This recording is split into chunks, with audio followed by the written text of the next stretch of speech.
لو حسيت بخنقه في الحلقه اللي فاتت حقك عليا.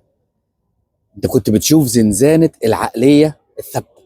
الفيديو ده بقى هو طوق النجاه. النهارده هنكسر القضبان ونفتح الشباك للشمس. النهارده ميعادنا مع عقليه النمو، الجروث مايند سيت.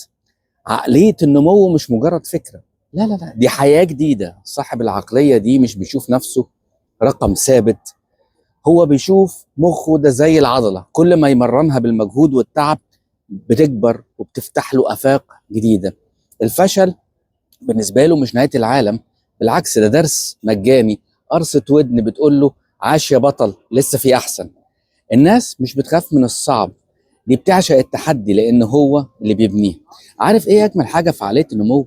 انها بتحررك من ضغط انك لازم تكون مثالي، ومثالي من اول مره. بتقول لك عادي تغلط، عادي ما تعرفش، المهم انك انت لسه بتحاول.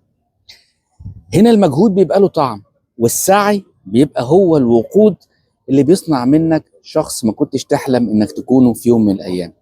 تخيل حياتك لو بدأت من بكرة تبص لكل تجربة على انها فرصة للنمو مش اختبار لذكائك. شكل يومك هيبقى عامل ازاي؟ بس في سؤال بيحير ناس كتير: هل الموهبة ليها دور ولا المجهود بياكل الموهبة؟ ده اللي هنعرفه في الحلقة الجاية. أسطورة الموهبة الموروثة. اكتب لي في الكومنتات كلمة أنا أقدر لو ناوي تتبنى عقلية النمو من النهاردة. سلام.